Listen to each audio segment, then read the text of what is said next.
It is finally happening, guys. Jerusalem has officially announced that they are building the third Solomon temple. If this happens, the prophecy of the second coming of Jesus has now officially begun. Now, this update was given to us by Israel Heritage Foundation, where they basically run all the religious operations. And now they've announced something so big that the entire world is now terrified to see what's going to be happening next.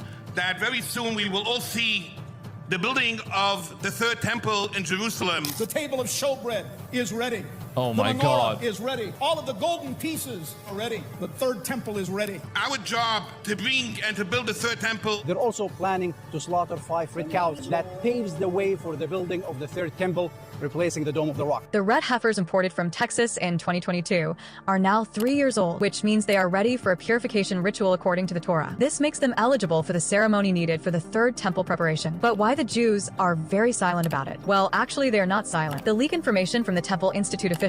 The red heifer ceremony will take place in the Passover holiday 2025. So it's going to happen in holiday of 2025. Before we head further and learn about the third temple, for those of you who don't know about the red heifers, and according to the scriptures from the Torah, Bible, as well as Quran, and also the Jewish culture, it is already prophesied 5 red heifers will be sacrificed before building the third Solomon temple. And before this happens, God already said there will be red cows that are going to be born somewhere in the world. And luckily, this ended up happening in Texas, which was then informed to the Christian authorities, and they informed it to Jerusalem, and they examined this cow, and it seems like it matches the exact descriptions as to what is mentioned in the Bible's end times prophecy, that there will be these cows that are born, and these cows are going to be used in order to sacrifice them in this place where they're basically going to kill the cows, they're going to burn it, and they're going to use the ashes of these cows in order to cleanse all the tools which are going to be used in order to build the third temple. Now, without cleansing the tools with these ashes, you cannot build the third temple. So now that you've gotten this part of the story, let's go ahead and take a look at what they have to say further on.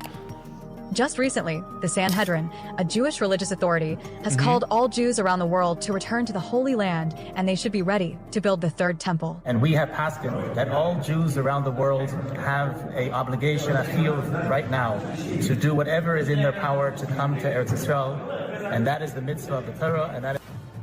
So it seems like they're giving time for all the Israelis around the world so that they're informing them in advance, so that no matter what kind of situation you're going through in the world, they are supposed to be present for this event that's going to be taking place all around the world. So they are supposed to travel back to Israel, to Jerusalem, in order to witness one of the most important prophecies that is now taking place in order to, you can also say, as activate the second coming of Christ. Because according to the scriptures, only when this Passover happens, we will be beginning the revelation period. That's where Antichrist is going to be showing up. The Sanhedrin has also called for global participation in the rebuilding of the third temple. Oh, they even call him Putin. They have reached out to world leaders, including Russian President Vladimir Putin and the current U.S. President Donald Trump, urging them to support the rebuilding the third temple. Not only that, the Sanhedrin has reached out to the Arab world, especially those descended from Ishmael, inviting them to join in the rebuilding of the third temple. This invitation is inspired by Isaiah's prophecy, which says the sons of Ishmael will bring gifts and support the temple's construction. So the sons of Ishmael, for those of you guys who don't know,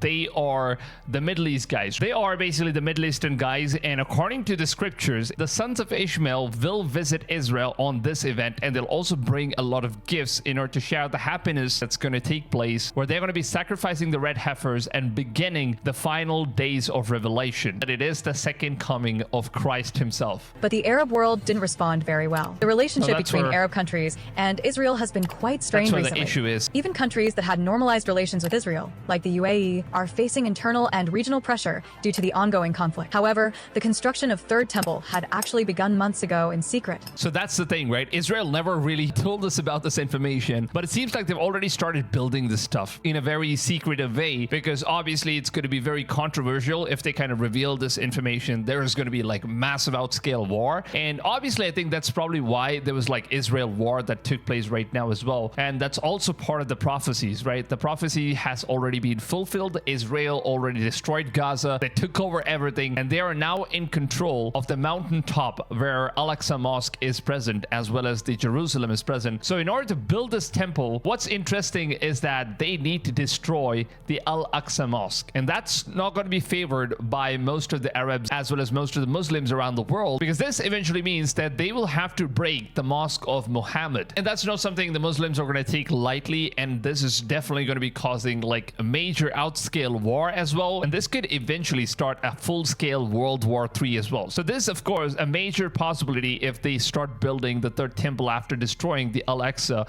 But then it seems like they're doing it in a very secretive way, so we don't know how things are going to work out.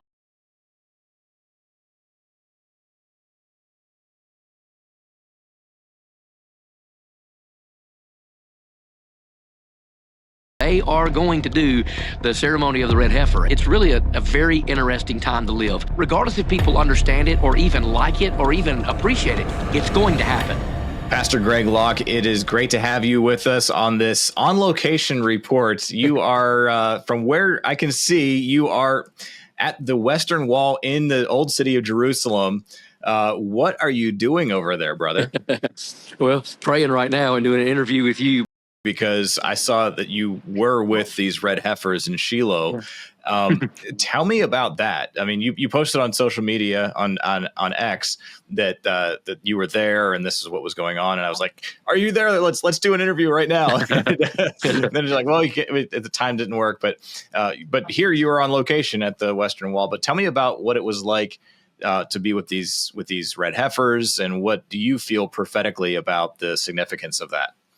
Yeah, this was the third time that I've been privileged to be there in Shiloh with the red heifers. And again, this one was for an assignment of, video footage. But I was able to learn a lot. I've become really good friends with the farmer. His name's Larry, that takes care of the red heifers. Of course, they came in, 5 years ago from Texas.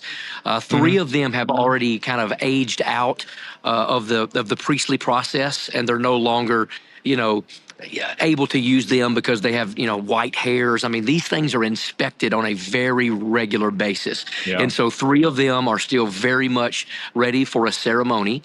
And, a lot of people think, oh, you should be messing with the red heifers because that's all about, sacrifice for sin. When the problem is they misunderstand the Bible and Jewish history.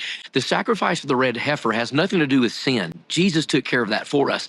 The sacrifice of the red heifer cleanses the priest from death, so that he's then able to sprinkle the sacrifice and bring about what they call the water of life. And so it's not a sin sacrifice, it's a death sacrifice. And so it's very interesting when you study it. Yeah. But, regardless if people understand it or even like it or even appreciate it, it's going to happen.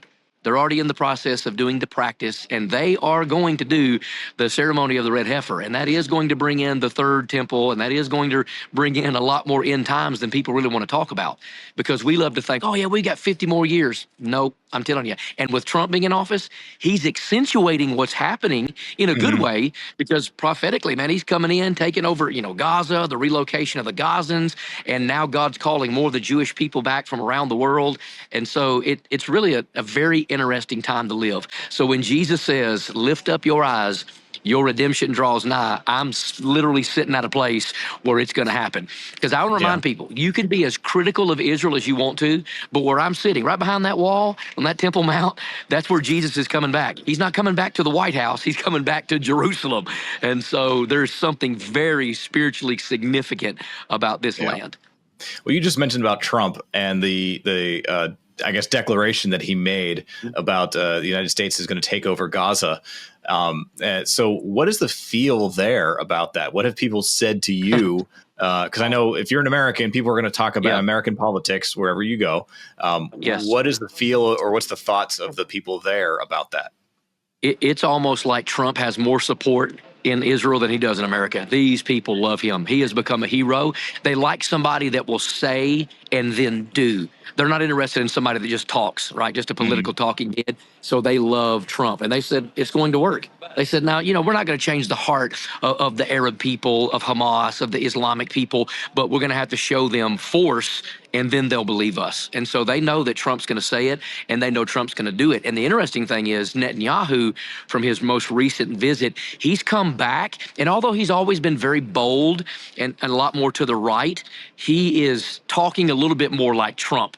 And the people are beginning to realize, oh, okay, he's beginning to realize that he's going to have to be a real solid, hardline leader so the people will follow him. So Trump, the Trump effect is literally having a huge effect here overseas in Israel.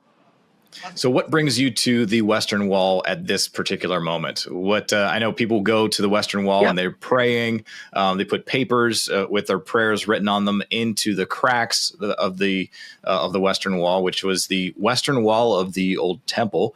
It's the last remaining portion of the temple grounds. The temple has been destroyed since 70 AD. But what brings you there today?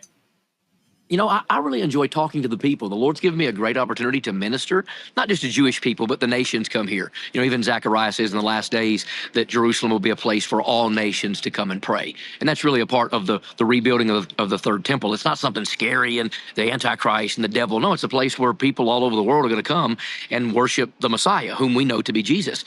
But when you come here, you really do see the desperation of people that, listen, they're not worshiping the devil, right? They're here worshiping Jehovah. They just stopped the New Testament. They just don't understand the principle that we do. And so I was speaking with a rabbi even today, and he said, look, we don't disagree about the Messiah. He said, so you have to quit saying we disagree about the Messiah. He said, we don't disagree. He said, you just know who he is, and we're trying to figure it out. He said, so every morning we pray, would the Messiah come tomorrow? And then we say, but if he doesn't, we wait. And so they just wait. He said, but we want him back. I said, so ultimately, we're really working the same agenda. And that is, for them, it's a first coming. For us, it's a second coming. But they are going to be a nation that's born in a day. I mean, Jesus is going to reveal himself to his people. And as Paul said, Israel will be saved. So when you come to this wall, you see people that have more desperation for a Jesus they don't even understand. And then you go to the American churches, you can't even get people to show up to a Wednesday night prayer meeting. And these people are rocking back and forth and crying and begging for a Messiah, and they're shaking at the wall, you know, begging for something to happen that's already happened. And they've missed it in the spirit, but they're going to get it. They're going to get it. And the Lord is softening the heart of the Orthodox Jewish people because of the war. They see that Christians were the only ones that have been standing with them, and it's given us great opportunities for the gospel. Can you tell us about one of those opportunities quickly? Just a testimony of something that has happened that's been, you would say, miraculous, just as a result of the change of the atmosphere there. You know, when we first came over, I was preaching in churches and actually teaching on deliverance. And Israel's a very interesting place to cast out demons because it's the same ones Jesus cast out. But one of the great things about the rabbis and the people that I've met with is they've given me open doors of opportunity, you know, to talk about my faith, to talk about the gospel. Even on these videos that I'm doing, I'm talking about Jesus.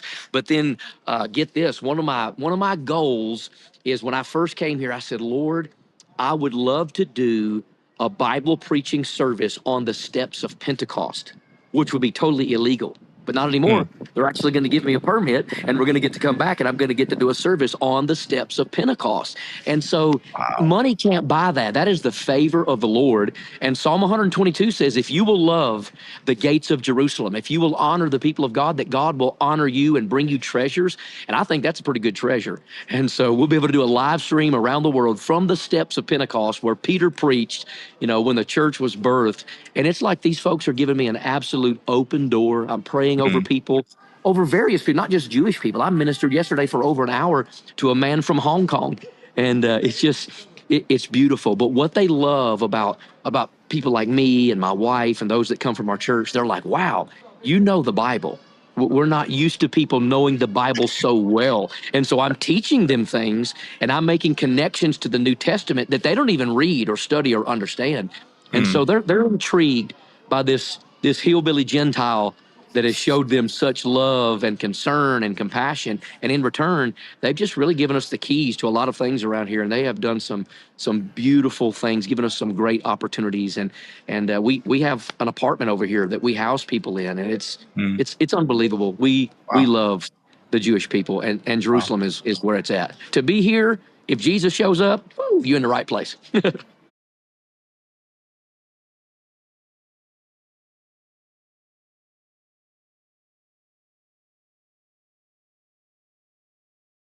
This teaching is called, is this a golden age or is this God's setup? So I want to ask a question in this teaching today. Very important question. Are we entering into a golden age or is this God's setup or is it both? And so very important question, because some people think, since President Trump was elected and all these things are happening in the United States and Israel, which are very good, maybe the end times have been put on hold. Maybe this is delaying things. Or is this God setting things up for the return of Jesus and the beginning of the tribulation? Let me talk about just kind of where we are. Since 1948, the destinies of Israel and the United States have been connected. The United States was the first nation to recognize Israel. May 14th of 1948, when President Harry Truman recognized Israel's right to exist 11 minutes after Israeli leader David Ben-Gurion declared their independence. The United States is the best friend of Israel since day one.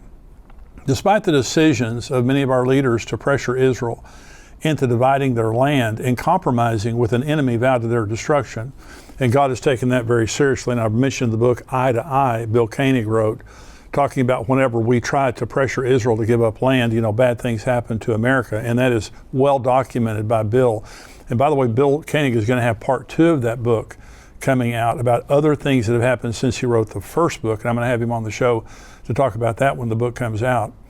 The United States has supplied Israel with military weapons to become the most powerful nation in the Middle East.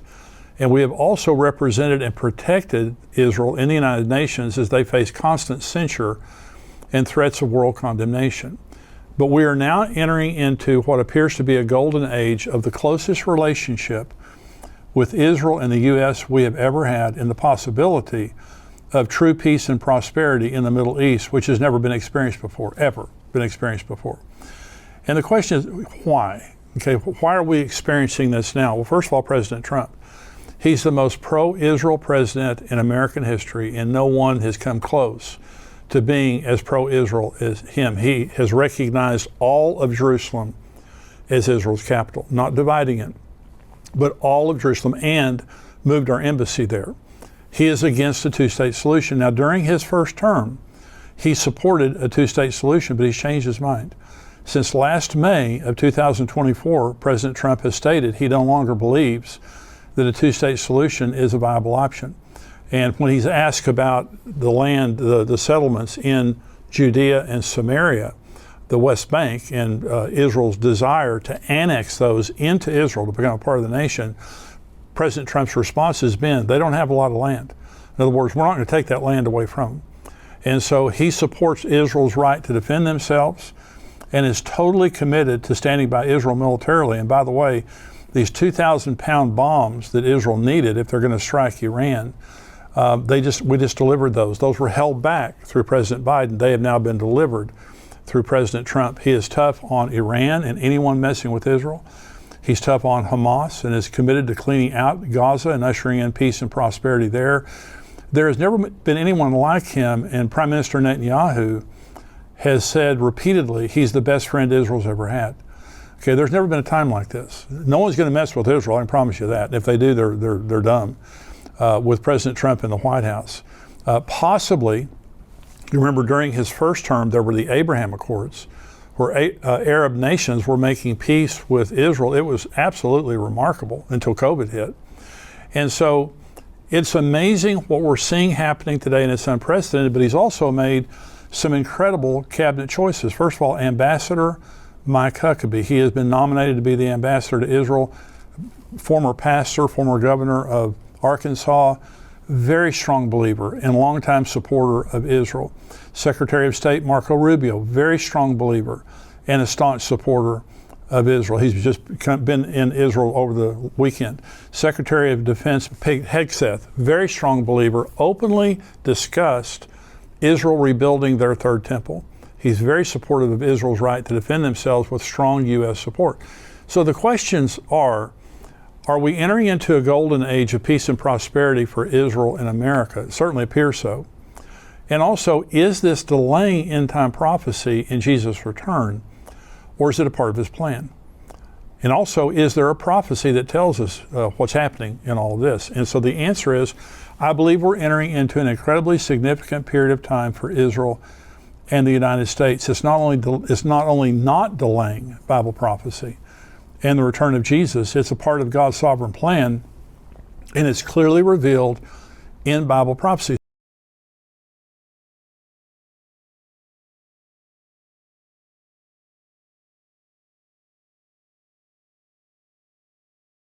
So keep your head up. Jesus is coming back. Jesus is coming back. No, don't you give up.